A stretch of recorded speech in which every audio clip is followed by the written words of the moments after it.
A very good evening to everyone.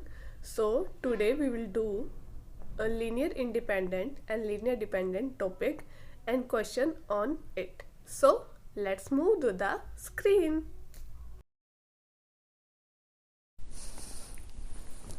A very good evening to everyone. So, again, hello everyone, हमारा lecture करते हैं हम start one short linear algebra lecture 90। ठीक है, चलिए। तो टॉपिक जैसा कि आपको पता ही है, टॉपिक आज हमारा क्या होने वाला है, linear independent and linear dependent होता क्या है। ठीक है, क्योंकि इसमें से क्वेश्चंस भी ढेर सारे आते हैं। तो चलिए बिना टाइम वेस्ट किए करते हैं हमारे क्वेश्चंस को स्टार्ट येलो मार्कर के साथ। सभी अभी हमने वेक्टर स्पेस पढ़ लिया है ना, पिछले लेक्चर्स में मैंने डायरेक्ट सम पढ़ लिया। अब हम क्या स्टार्ट कर रहे हैं, today we will start the linear dependent, है ना, कि दो टाइप के होते हैं हमारे पास लोग।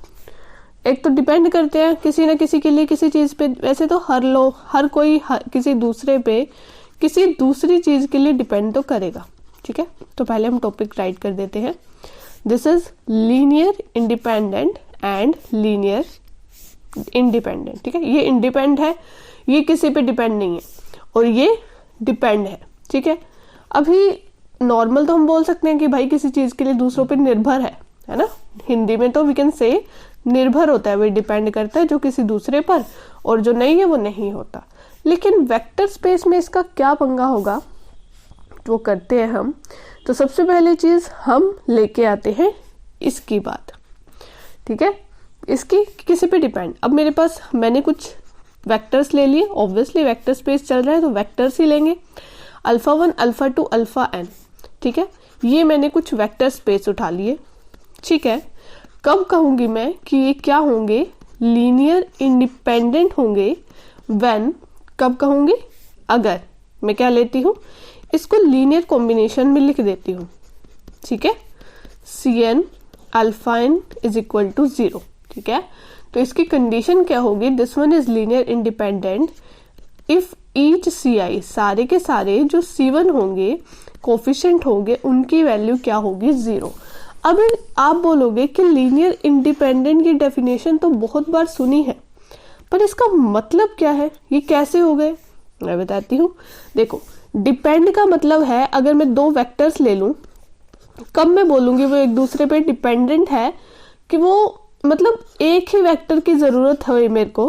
अगर मैं एक ही वेक्टर से ये बाकी सारे वेक्टर्स बना लूं, ठीक है, इसी वेक्टर का कुछ लीनियर कॉम्बिनेशन करके। जैसे देखो, एक सेट मैंने लिया 2 4 और 6, ये मान लिया मैंने कोई वेक्टर है। ठीक है, और दूसरा मैंने ले लिया 2 and then I can take iota, बस ये। ठीक है, और जो फील्ड है मेरे पास वो क्या है, रियल नंबर। ठीक है, ये दो वेक्टर स्पेस जो है ये रियल नंबर के फील्ड के ऊपर है, जो कि ये C1 C2 होंगे। अब लीनियर डिपेंडेंट का तो मतलब है कि एक वेक्टर जो है, ठीक है, मतलब यहाँ पे कोई ऐसे वेक्टर एग्जिस्ट कर जाए जो लीनियर कॉम्बिनेशन से मिलके बने हो। अब तुम देखो, सिर्फ मेरे को 2 2 की जरूरत है, बाकी मुझे इनको लेने की जरूरत ही नहीं है, मैं इसी से बना लूंगी। अब 2 में मैंने 2 को मल्टीप्लाई किया, यानी कि फील्ड का एलिमेंट मल्टीप्लाई कर सकती हूँ, बिल्कुल। 4 बन गया, यानी कि 2 से मुझे 4 भी मिल गया।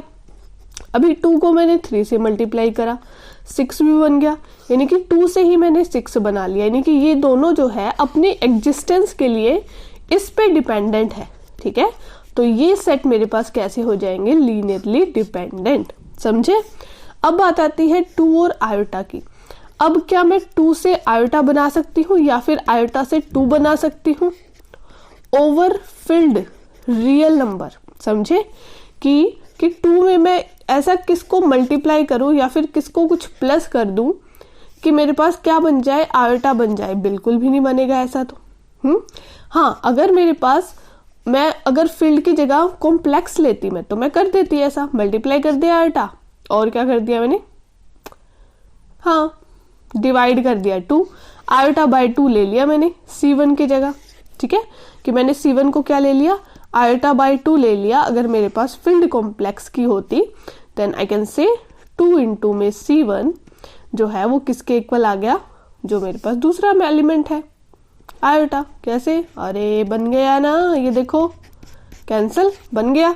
लेकिन यहाँ पे तो रियल नंबर की फील्ड है, तो रियल नंबर की फील्ड के ऊपर जो ये दूसरा सेट मैंने लिया है, दिस वन, ये कैसा सेट होगा, लीनियरली इंडिपेंडेंट, यानी कि इनमें से कोई भी दूसरे के लीनियर कॉम्बिनेशन से नहीं बनता। ठीक है, समझे, बस यही चीज है मेरे पास। चलिए अभी हम इसको करते हैं इरेज और चलते हैं हमारी डेफिनेशन की तरफ। ठीक है, चलिए बस इतना बहुत है। So what is given in this definition, यही चीज है कि कोई भी लीनियर कॉम्बिनेशन से मिलके नहीं बनेगा। C1 C2 Cn मेरे पास क्या हो जाएंगे, सारे 0। और लीनियर डिपेंडेंट में क्या हो जाएगा, इसका उल्टा, कि मेरे पास कोई ना कोई एलिमेंट तो होगा जो कि बाकी जो एलिमेंट्स है उनके लीनियर कॉम्बिनेशन से मिलके बनेगा, यानी कि there exist at least one Ci which is not equal to 0। और ये जो Ci है ये फील्ड का एलिमेंट है। ठीक है, समझे। ये डेफिनेशन जब आपको लगा के देखनी है फाइंड आउट करने के लिए, या फिर ये दोनों आपके काम आने वाली है। ठीक है, चलिए आगे चलते हैं। अब आगे मेरे पास क्या है, अब आप कहोगे हमने कर तो लिया, अब मैं क्या करूं। अब कुछ छोटी छोटी प्रॉपर्टीज भी दिखाई देती हूँ। हाँ, जब हमने कर ही ली है तो कुछ देखो, प्रॉपर्टीज तो ये सारे रखते हैं, अकेला कुछ नहीं आता है ना। अब तुम हाई लेवल के बच्चे हो गए हो। चलिए, सबसे पहली चीज, अगर कोई वेक्टर है मेरे पास जिसमें क्या हो, 0 वेक्टर हो, समझे, that any vector which contain, right करते जाओ इनको साथ के साथ, any vector which contain 0 vector. ठीक है, कि अगर कोई वेक्टर है जो कि क्या कंटेन कर रहा है, 0, यानी कि 0 है, तो वो बताओ क्या होगा, लीनियर डिपेंड करेगा या इंडिपेंडेंट, देख लेते हैं। तो कैसे होगा, मान लिया 0 ले लिया एंड बाकी जो बचे हैं वो यही है मेरे पास सेम। अगर अब देखो क्या 0 जो है लीनियर कॉम्बिनेशन से बनेगा किसी के, इसको मैं 0 बना के देखूं, देखो C1 into 0 plus C2 into alpha and so on to alpha 2, Cn into alpha n 0 के इक्वल, यही लगा अप्लाई करके देखना था मुझे। अगर तो ऐसी कंडीशन आ जाती है, सारे के सारे जो C1 C2 और ये Cn है ये 0 बन जाते हैं, तो लीनियर इंडिपेंडेंट बन जाएगा। लेकिन अगर कोई भी ऐसा Ci मिल जाता है जो 0 के इक्वल नहीं है, तो वो डिपेंड। अब इधर देखो, इसको 0 बनाने के लिए अभी क्लियरली सी चीजें हैं, ये चीजें नॉन 0 है, यानी कि इनको 0 होना पड़ेगा। ठीक है, फाइन। अब यहाँ पर ये महाशय हमारे, मान लिया चलो ये सारे नॉन 0 हैं, यहाँ पे जो अल्फा 2 अल्फा n ये सब 0 बना रहे हैं। ठीक है, मान लिया मैंने ये सारे 0 है, लेकिन यहाँ पे तो ऑलरेडी 0 है, समझ रहे हो। तो मैं ले सकती हूँ कि C1 क्या ले लिया मैंने, कोई नॉन 0 नंबर ले लिया, मान लिया 2, तो 2 इंटू 0 और बाकी मैंने 0 ले लिए। ठीक है, 0 into alpha 3 and so on to 0 into alpha n is equal to बन जाएगा 0। ठीक है, लेकिन यहाँ पे तो C1 जो है उसने पंगा पा दिया, C1 not equal to 0 possible हो सकता है, और जहां पे भी ये पॉसिबल बन गया तो वो कैसा सेट वेक्टर स्पेस बन जाएगा, लीनियर इंडिपेंडेंट। तो ये प्रॉपर्टी बड़ी ध्यान रखने वाली है कि कोई भी वेक्टर हो विच कंटेन 0 वेक्टर, कि जिसमें 0 वेक्टर आ जाए भैया, मतलब वो क्या बन गया, लीनियर डिपेंडेंट बन गया, वो डिपेंड हो गया दूसरे पे। ठीक है, ठीक। और दूसरी प्रॉपर्टी, दूसरी में क्या है, अब यहाँ पे वे तो मैंने देख ली कि यहाँ पे अगर कोई 0 है तो ठीक है, लेकिन अगर कोई नॉन 0 एलिमेंट हो, सिंगल अकेला, तो वो देख लेते हैं। अ सेट कंटेनिंग, एक सेट जिसमें क्या है, कंटेनिंग अ सिंगल क्या, नॉन 0 एलिमेंट, क्योंकि 0 तो मैंने देख लिया भाई, 0 का तो बन जाएगा डिपेंडेंट, चाहे वो अकेला हो चाहे किसी के साथ हो। लेकिन अगर नॉन 0 एलिमेंट सिंगल हो तो फिर वो क्या बनेगा, जैसे कि मेरे पास कोई अल्फा 1 है सिंगल, ये है, ये नॉन जीरो है। अब ये बताओ डिपेंडेंट होगा या इंडिपेंडेंट। देखो लगा दिया मैंने एक C1 अल्फा 1 को 0 के इक्वल। अभी ये चीज मेरे पास गिवन है, अल्फा 1 तो 0 के इक्वल है नहीं, यहाँ पर क्लियरली C1 को 0 होना पड़ेगा। और यही तो कंडीशन है मेरे पास इंडिपेंडेंट की, कि जो सारे के सारे C1 होंगे वो क्या होंगे 0। यहाँ पे तो सिर्फ एक ही है और वही 0 है, यानी कि ये कैसा बन गया लीनियरली इंडिपेंडेंट। तो ये प्रॉपर्टी भी ध्यान रखना, समझे। साथ के साथ मैं आपको एक्सप्लेन भी कर रही हूँ। चलिए अब बढ़ते हैं हमारे पास तीसरे की तरफ। तीसरे के लिए हम लेते हैं रेड मार्कर, ठीक है, ब्लैक बोर्ड वाली फीलिंग लो। अब मेरे पास क्या है, अ सेट, एक सेट है जिसमें 2 वेक्टर्स हो, समझे कि एक का मैंने देख लिया मैम। अब अगर मेरे पास 2 वेक्टर्स गिवन हो, ठीक है, तो मुझे कैसे पता चलेगा कि वो डिपेंडेंट है या इंडिपेंडेंट है। तो डिपेंडेंट के लिए मैं बताती हूं, वो तभी होंगे if and only if one of them, ठीक है, is multiple of other. One of them is multiple of other. अगर एक जो है वो दूसरे का मल्टीपल आ जाए। कैसे मैम, हम कैसे मान लें, अभी मानोगे तुम। 2 एलिमेंट्स ले लिए और दोनों के दोनों कैसे लिए मैंने, नॉन जीरो या जीरो, मतलब देखो जीरो का तो मैंने बता ही दिया, अगर एक जीरो होगा तो वो तो डिपेंड बन ही जाएगा, ठीक है। तो उसके लिए तो कंडीशन होगी सेटिस्फाई। फर्स्ट केस, जैसे अगर मैं इसको केस वाइज लूं, तो अगर मैं फर्स्ट केस ऐसा लूं कि मान लिया इनमें से कोई वेक्टर 0 है, यानी कि अल्फा 0 है, तो पीछे मैंने एक प्रॉपर्टी ली है कि अगर किसी वेक्टर स्पेस के सेट में एक जो एलिमेंट है वो 0 आ जाता है तो वो लीनियर डिपेंडेंट बन ही जाता है, ठीक है। तो सेकंड केस लेती हूं मैंने कि दोनों के दोनों मेरे पास क्या है, नॉन जीरो है। डन, दोनों के दोनों मैंने कैसे ले लिए, नॉन जीरो। अभी मुझे चेक करना है क्या वो लीनियर डिपेंडेंट होंगे। देखो डिपेंडेंट का मैंने बताया था, अगर एक सिंगल एलिमेंट से दूसरे एलिमेंट बन जाए, है ना, कि इसके लीनियर कॉम्बिनेशन करके कोई दूसरा एलिमेंट बन जाए, यानी कि ये तभी होंगे अगर वो दोनों आपस में कुछ लीनियर कॉम्बिनेशन बनाए। जैसे कि मैंने ले लिया C1 alpha 1 plus C2 beta, beta है ना, इज इक्वल टू 0। अभी यहां से मैं देख लूं यही एलिमेंट दूसरा बना रहा है, देखो माइनस कर दिया, अल्फा क्या हो गया minus C2 by C1 beta. अरे अल्फा से ही दूसरा बन गया, या फिर मैं बोल सकती हूँ बीटा से, ये तो लीनियर कॉम्बिनेशन से बन गए। और जहां पे भी जो ये वेक्टर है वो लीनियर कॉम्बिनेशन से बन रहे हैं एक दूसरे के, तो फिर वो क्या हो जाएगा, लीनियर डिपेंडेंट, समझे। तो ऐसा कोई सेट है 2 वेक्टर्स का, वो तभी लीनियर डिपेंडेंट होगा if and only if one of them is multiple of other, ठीक है। ये चीज है हमारे पास। अभी मैं आपको बोलती हूं कि एक सिंपल सी चीजें हैं, जैसे कि इधर देखो, इधर देखो, अगर मेरे पास कोई लीनियर डिपेंडेंट सेट है, ठीक है, एक लीनियर डिपेंडेंट सेट ले लिया, मान लिया ये ले लिया मैंने एक लीनियर डिपेंडेंट सेट। अब एक मैंने ले लिया इसका सुपर सेट, इससे बड़ा, क्या ले लिया, इससे बड़ा, तो क्या ये भी लीनियर डिपेंडेंट होगा, बताओ। ये तो मेरे पास गिवन है कि लीनियर डिपेंडेंट है, तो क्या कोई इसका सुपर सेट होगा, ये मेरे पास इसका सुपर सेट हो गया, तो क्या ये भी लीनियर डिपेंडेंट होगा। मैं बोल रही हूँ बिल्कुल होगा। कैसे होगा मैम, ठीक है, पहले एक बार राइट कर लो, द एवरी सुपर सेट, ठीक है, of linear dependent set is linear dependent. अब कैसे लिख दिया मैम आपने ये, अरे बच्चे क्या थी लीनियर डिपेंडेंट की कंडीशन, यही थी C1 alpha 1 plus C2 alpha 2 and so on to Cn alpha n। किसके इक्वल था, 0 के।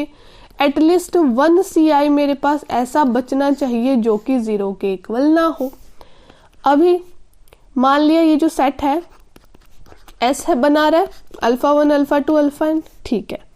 उसके बाद इसका सुपर सेट को मैं किससे डिनोट करूं, मान लिया ये सुपर सेट है, ठीक है, A, यानी कि ये वाले एलिमेंट्स तो कंटेन कर ही रहा है, साथ में कुछ एक्स्ट्रा एलिमेंट्स भी है, यानी कि मान लिया ये 2 एक्स्ट्रा एलिमेंट्स है, यही होते हैं ना सुपर सेट का मतलब, कि उसके सारे एलिमेंट तो कंटेन करेगा, साथ में कुछ एक्स्ट्रा भी हो सकते हैं।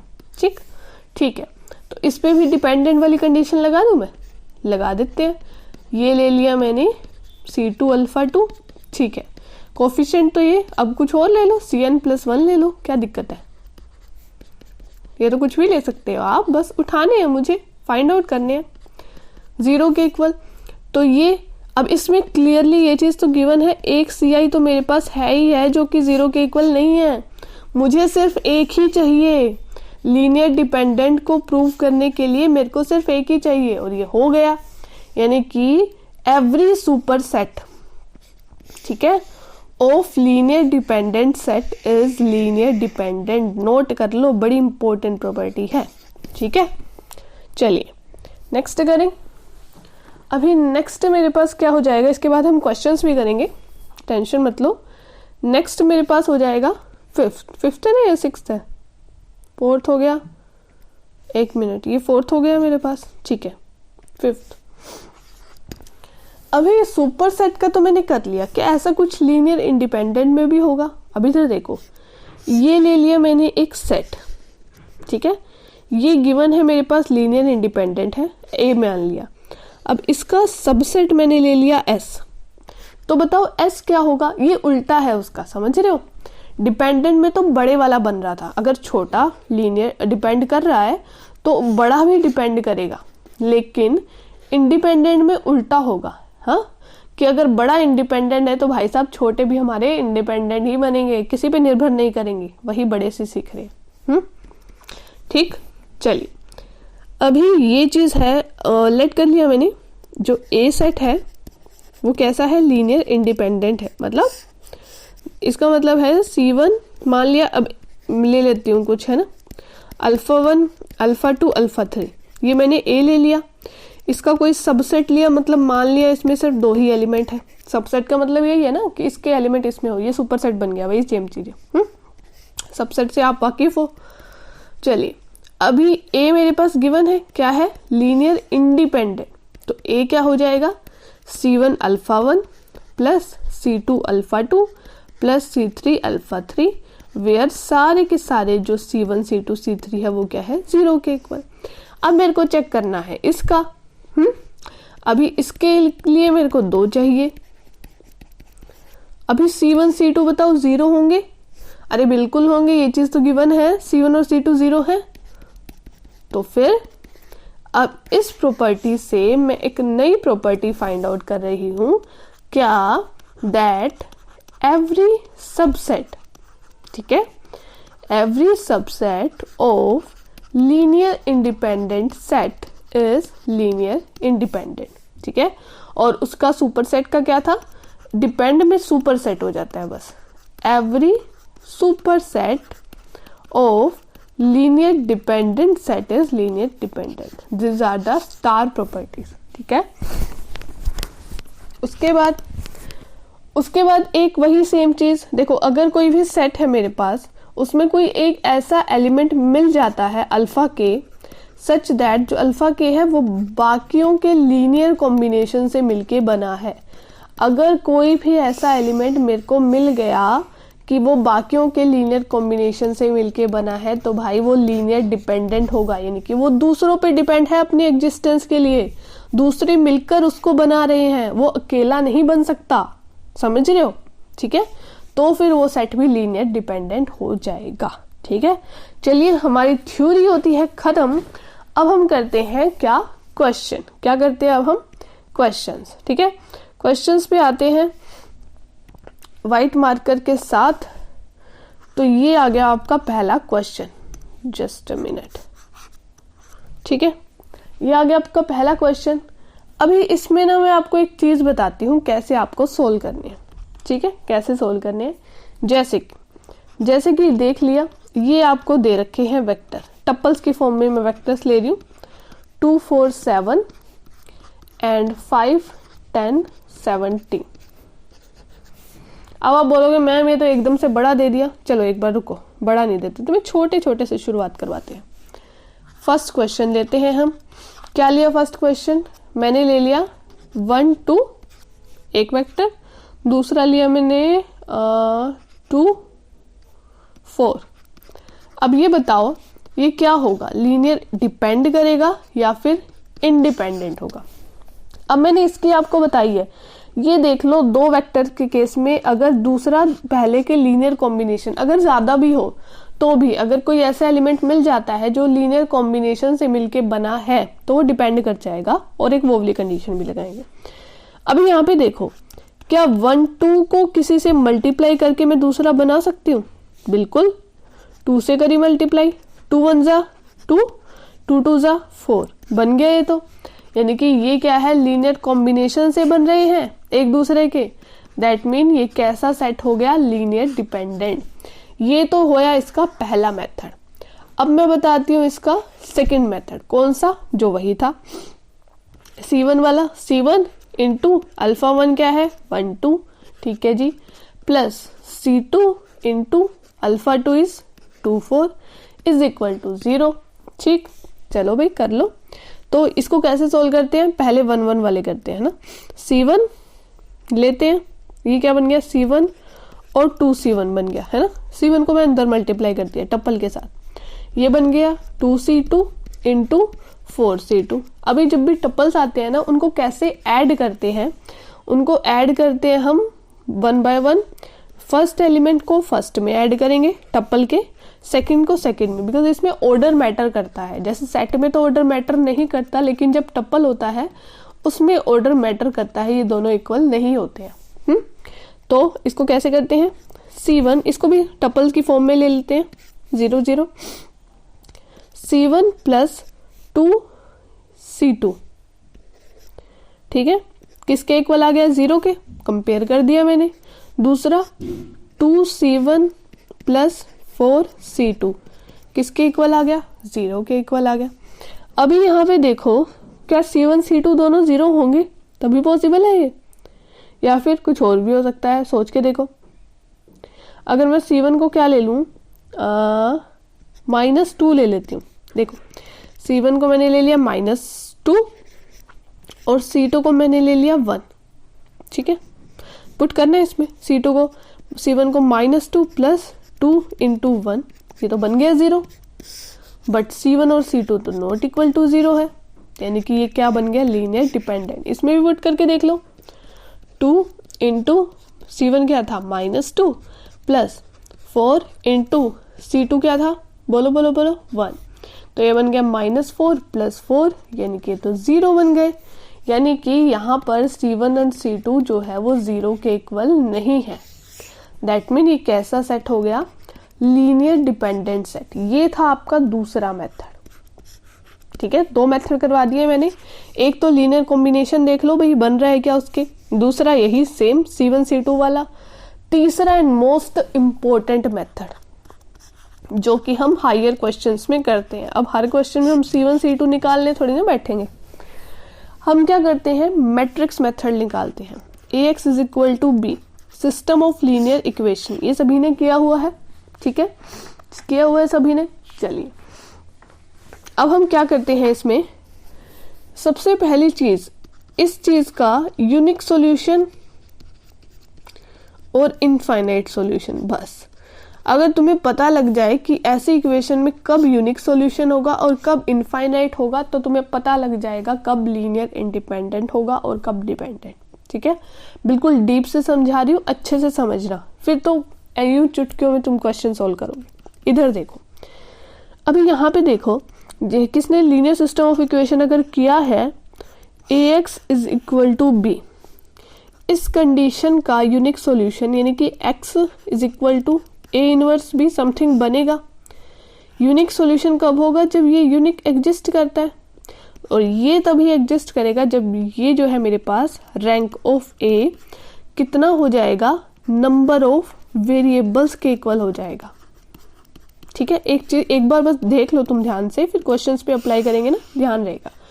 अगर रैंक ऑफ A किसके इक्वल होता है, नंबर ऑफ वेरिएबल के, तो इसके कितने सॉल्यूशन एग्जिस्ट करते हैं इस इक्वेशन के, यूनिक, एक ही सॉल्यूशन, ठीक है, और नहीं होगा। एक ही सॉल्यूशन का मतलब समझते हो कि मान लिया ये वेरिएबल है, x जो होता है वो वेरिएबल का मैट्रिक्स बना देते हैं ऐसे। यूनिक है यानी कि x1 के लिए कोई एक सिंगल वैल्यू है, इसके लिए भी कोई एक सिंगल वैल्यू है, इसके लिए भी कोई सिंगल, लेकिन ये तीनों आपस में डिपेंड नहीं करती। ठीक है, कि हम और कुछ नहीं बना सकते भाई, ये अकेला ही होगा, यानी कि किसी दूसरे पे डिपेंड नहीं है। तो जब भी ये कंडीशन आ गई तो कैसा सेट बन जाएगा? लीनियरली इंडिपेंडेंट सेट, समझे। लेकिन अगर मेरे पास जो रैंक है वो लेस देन आ जाता है किससे? नंबर ऑफ वेरिएबल से, यानी कि ये 3 है यहाँ पे नंबर ऑफ वेरिएबल्स। ठीक है, तो फिर मेरे पास सॉल्यूशन कैसे है? इनफाइनाइट। इनफाइनाइट तभी होते हैं जब वो डिपेंडेंट, ऑब्वियसली इंडिपेंडेंट कभी भी इनफाइनाइट नहीं होते। इसका मतलब जो लास्ट है, मान लिया x1 और x2 के लिए तो ठीक है, x3 के लिए कोई वेरिएबल ले लो, इसकी वैल्यू कुछ भी पुट कर सकते हो, तभी ये डिपेंड करेगा, तभी इनफाइनाइट होंगे, तो फिर ये लीनियर डिपेंडेंट होगा। ये 2 चीजें ध्यान रख लो, रैंक वाली, मिनटों में क्वेश्चन सॉल्व होंगे। ठीक है, चलो क्वेश्चन सॉल्व करके दिखाऊं एक, यही वाला करते हैं। क्या था क्वेश्चन मेरे पास? 1 2 3, ठीक है, 1 मिनट पीछे था मेरे पास शायद, क्या था? 1 2 और 2 4 था ना, 1 2 एंड 2 4, 1 2 एंड 2 4 ये था। ठीक है, अभी वेरिएबल तुम कैसे बताओगे? अभी ना सिंपल इसके आगे कुछ वो लगवा लो, C1 इंटू 1 2 प्लस C2, ऐसे ही हम देखते थे चेक करके। तो वेरिएबल्स कितने आ जाएंगे इसके? देखो अभी इसकी इक्वेशंस देखो कितनी आ जाएगी, C1 plus 2C2 is equal to 0, एक इक्वेशन। दूसरी equation 2C1 plus 4C2 is equal to 0। ठीक है, तो यहाँ पे इक्वेशन कितनी आई? 2। अब इनको मैं मैट्रिक्स की फॉर्म में लिख दूं, या तो तुम्हें डायरेक्ट ये भी करने की जरूरत नहीं है। तुम देखो टप्पल्स कितने हैं, जो नंबर ऑफ टप्पल्स होंगे, नंबर ऑफ टप्पल्स नहीं, I think number of variables, जो नंबर ऑफ वेरिएबल्स होंगे वो किसके इक्वल होंगे? कि कितने पेयर हैं। ठीक है, कि कितने नंबर ऑफ पेयर्स एग्जिस्ट कर रहे हैं। यहाँ पे कितने पेयर्स हैं? 2, तो नंबर ऑफ वेरिएबल्स कितने हो जाएंगे? 2। उसके बाद नंबर ऑफ लीनियर इक्वेशन कितनी होगी? वो टप्पल्स के इक्वल होगी। उससे मेरे को कोई लेना देना नहीं है, छोड़, मेरे को सिर्फ वेरिएबल चाहिए ताकि मैं अपना रैंक देख सकूं, है ना। तो नंबर ऑफ वेरिएबल मेरे पास 2 आ गए। अब मैट्रिक्स तुम कैसे भी लिख लो, या तो इनको लिख दो, देखो 1 2 लिया ऐसे लिख लो, 2 4 लिया ऐसे लिख लो, इसका रैंक निकालना है मुझे, या फिर तुम इसको ऐसे भी लिख, ये तो बाकी सेम ही आ रहा है, नेक्स्ट क्वेश्चन में बताऊंगी। चलो रैंक निकालो, इसका निकालो भाई रैंक। 2 - 2, मैंने कौन सा ऑपरेशन लगा दिया? सबको आता है। R2 को मैंने किया R2 - 2R1, रैंक ऐसे ही निकालते हैं हम एक्लोन फॉर्म में कन्वर्ट करके। तो रैंक मेरे पास क्या आ गया? 1। ये तो लेस देन आया नंबर ऑफ वेरिएबल से, तो फिर क्या बन गया मेरे पास ये सेट? Linear dependent. कैसा बन गया? Linear dependent. एक बड़ा वाला क्वेश्चन सोल्व करके दिखाती हूँ आपको। जैसे कि देखो 1 2 3 ये है, 2 4 7 5 10 11 ये है मेरे पास, समझ गए। अब इसको सबसे पहले मुझे वेरिएबल देखने पड़ेंगे, है ना, नंबर ऑफ वेरिएबल, तभी तो मैं फिर रैंक निकालूंगी। अब देखो नंबर ऑफ वेरिएबल यानी कि कितने पेयर है, कितने पेयर है? 1 2 एंड 3, तो 3 होंगे मेरे पास नंबर ऑफ वेरिएबल। अब रैंक देख लो, देखो 1, इसको लिख दो 1, कैसे भी लिख सकते हो वैसे तो तुम देखो, इसको ना तुम ऐसे भी लिख सकते हो, ऐसे भी। क्यों? क्योंकि जो रैंक होता है ए का किसके इक्वल होता है? रैंक ऑफ ए डैश के। ठीक है, बट तुम्हें इजी पड़ेगा, तुम ऐसे ऐसे लिखते जाओ। 1 2 3 पहला टप्पल खत्म, 2 4 7 दूसरा भी, एंड 5 10 11। अब इसका रैंक देखना है मेरे को। देखो कुछ कैंसिल हो सकता है। R3 को अगर मैं क्या कर दूं, R3 को 5R1, ठीक है, R3 में से माइनस कर दूं 5R1, 0 बन जाएगा। और फिर कर देती हूँ, ये है 1 2 3, दूसरी के साथ अभी मैं कोई छेड़छाड़ नहीं कर रही हूँ, 2 4 7 ही रहने दिया। इसको किया 5 - 5 0 बन गया। ये 10 - 2 को 5 से, इस पूरी रो को ना 5 से मल्टीप्लाई किया, तो बताओ ये क्या बन जाएगा? देखो 10 माइनस में 2 5 10, ये भी 0 बन गया। फिर 11 माइनस में फिर क्या बना, देखो 3 है ना, 3 5 जा 15, ये नहीं बना तो ये -4 आ गया, यही आया। 11 ही था ना, 5 10 और 11, ठीक है। हाँ तो ये क्या आ गया, -4 आ गया, यानी कि ये तो बिल्कुल भी कैंसिल नहीं हुआ। ऊपर वाले को देखें शायद ये हो जाए। अभी मैंने क्या किया, R2 को कर दिया R2 - 2R1, तो करो 1 2 3, ये बन जाएगा 2 - 2 0, 4 - 4 0 और 7 माइनस में 6, 3 2 6 1। अरे नहीं, इसका तो बिल्कुल क्या आ रहा है, रैंक 3 आ रहा है, किसके इक्वल, नंबर ऑफ वेरिएबल, यानी कि यूनिक सॉल्यूशन है। तो कैसा हो जाएगा वो, लीनियर इंडिपेंडेंट सेट। समझ गए। और एक और क्वेश्चन करके दिखाऊं, चलो। हाँ एक और क्वेश्चन मैं उस वे से आपको करके दिखाती हूँ। अगर आपको मान लिया टप्पल में थोड़ी ना सारे क्वेश्चन आएंगे, इस टाइप का कुछ आ गया तो क्या करोगे देखो अगर कुछ इस टाइप का आ गया 1, ठीक है, 1 + x, x + x² into x² + x³, हाँ ऐसा आ गया तो बताओ तुम क्या करोगे। कुछ नहीं करना, काउंट कर लो पहले तो कितने हैं, 1 2 3 4। तो मुझे रैंक चेक करना है, क्या 4 होगा या फिर 4 से लेस होगा, ठीक है। अब मैट्रिक्स बना लो। अब आप बोलोगे मैम हम इसको लिखें कैसे, हैं ये कोई टप्पल्स में थोड़ी ना है, कोई चक्कर नहीं है, हम बना देंगे, दिक्कत क्या है। पहले ना वेरिएबल्स लिख लो क्या क्या है, ठीक है। एक तो कांस्टेंट है, ठीक है, दूसरा x है, ठीक है, x² और लाइन वाइज लिखने हैं x³, ठीक है, ठीक है।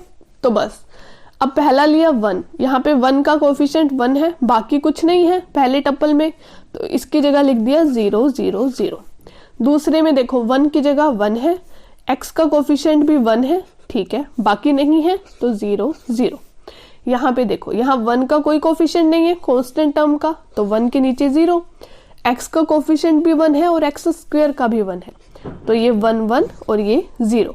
अब यहाँ देखो 1 और x का कोई कोफिशिएंट नहीं है ना, बिल्कुल, और x² और x³ का 1 1 है, तो ये बन जाएगा, ठीक है। ये मैट्रिक्स बन गई सेम मेरे पास। अब मुझे चेक करना है इसका रैंक। क्या मैं इसको 0 बना सकती हूँ, बिल्कुल भी नहीं बना सकते। क्यों नहीं बना सकते, क्योंकि जो ये मैट्रिक्स है ना ये लोअर ट्रायंगुलर टाइप बन रही है, ठीक है। तो इसका जो रैंक है हमेशा क्या होगा, 4 ही होगा, समझ रहे हो। तो कैसा सेट आ गया है मेरे पास, लीनियर इंडिपेंडेंट सेट।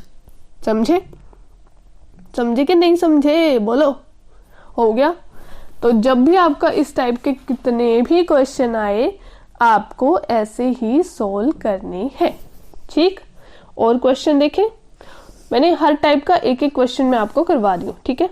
चलो अगर मेरे पास कुछ इस टाइप का आ गया, जैसे कि sin x, sin 2x, sin 3x and so on, इस टाइप का कोई क्वेश्चन आ गया, तो अब इसमें तो आप मैट्रिक्स नहीं बना सकते, C1 C2 नहीं।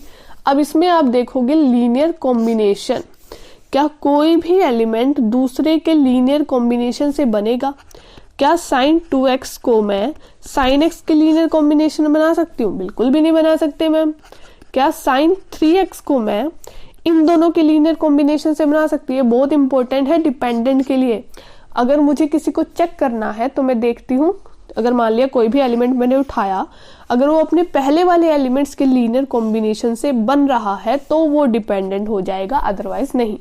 लेकिन इस केस में तो ऐसा पॉसिबल ही नहीं है, समझ गए, नहीं है, तो फिर ये कैसा हो जाएगा, लीनियर इंडिपेंडेंट, ठीक है।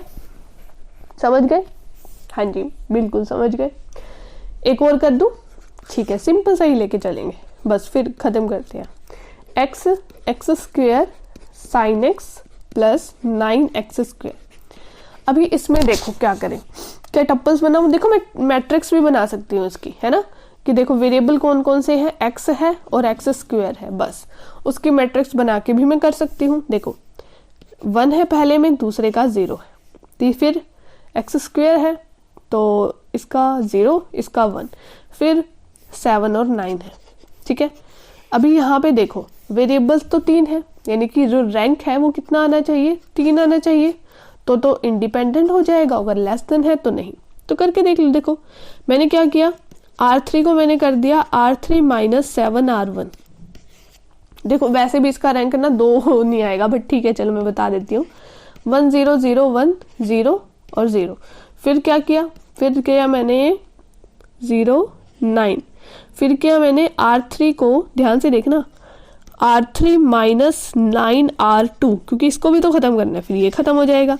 तो यानी कि रैंक मेरे पास 2 आ गया, लेस देन है नंबर ऑफ वेरिएबल से, तो फिर कैसा बन जाएगा, लीनियर डिपेंडेंट। ठीक है, इस मेथड से भी कर सकते हो या फिर लीनियर कॉम्बिनेशन भी बना सकते हो।